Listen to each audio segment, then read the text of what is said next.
Well, the hard sell is on in earnest, with politicians crisscrossing the country to spruik their competing views of the carbon tax. Shortly, I'll talk to political editor Chris Uhlmann in Canberra for his analysis, but tonight we're mostly going to shift the focus away from politics. Instead, we'll concentrate on what this policy means for Australian households and businesses. Our coverage tonight starts with Scott Bevan, who's found that some families are already preparing for a greener future.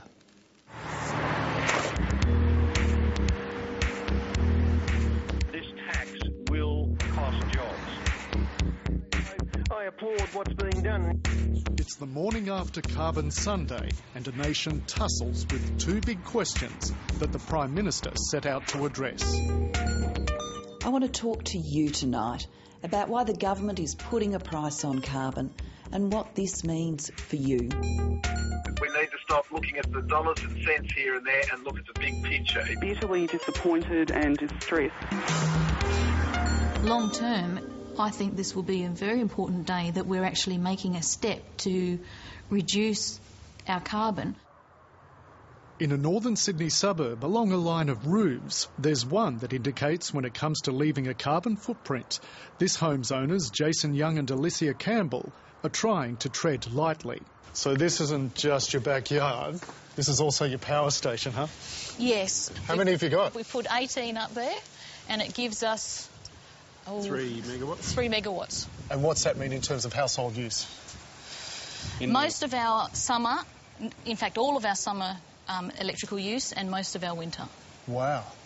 We're minimising the effect that any increases in the cost of living would have if a carbon tax does cost us more money. This here is the first of the wastewater tanks and there's another... Jason Young and Alicia Campbell hope that the government's pricing of carbon prompts similar thinking in homes and companies right across Australia.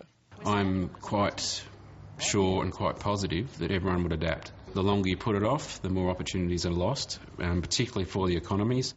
I think it's, in plain terms, just a grab for money. Rick Sewell operates a small fleet of trucks out of Brisbane. He argues while the industry has been doing its bit for the environment with increasingly efficient and cleaner trucks, the financial squeeze has been growing in running costs, including at the Bowser. Rick Sewell says the pressure will increase, such as when trucks' fuel becomes subject to the tax after 2 years, and that pressure will be felt along the line. That means everybody, whether you're paying at the checkout, paying for your fuel, whatever you're buying, it's going to have to be absorbed by the consumer. The federal government has estimated that the tax will add $9.90 to average weekly expenditure, but says the raft of assistance packages means households will be compensated on average $10.10 each week. As a consumer group, we accept there is a cost associated with dealing with climate change. That cost is going to wash through the economy. You're going to see some things increase. So a debate which is, I guess, focused around a 10 or 20 cent difference in compensation is to some degree missing the point. The point is to make sure that those people who need compensation the most get it. Now, that's timing now. Matt Levy is from the consumer advocates organisation Choice. Current reading. So this TV now, while it's on, is giving us, it's using 70 watts of power. He says while the tax's effect on household expenditure may be modest, it does come on the back of a whole lot of other price increases. And there's also concern that some businesses may use the tax as an excuse to pass on unrelated costs. It's something that we've identified in our response to yesterday's announcement as a real risk. So, for example, in New Zealand, where they introduced an emissions trading scheme not long ago, it was identified there, particularly in the energy sector, as a factor that companies who are under a range of pressures, whether from the exchange rate, whether from rising costs from other factors, are actually going to blame the carbon price for slugging consumers. We'd like to see the ACCC take a more active role to actually be empowered to be an effective deterrent against that sort of behaviour. And there's a lot of estimating and questioning about what the carbon tax could mean for that most fundamental group of items, food. Well, we can't understand the figures that the Treasurer released yesterday, and that was only an increase of 0.4% in food and grocery prices. And, of course, that wasn't backed up by any modelling at all. So we're really urging the Treasurer to make those figures available so we can have a look at them, because at the moment we just don't understand them. Kate Carnell from the Australian Food and Grocery Council says it's keen to continue talking with the government about its concerns.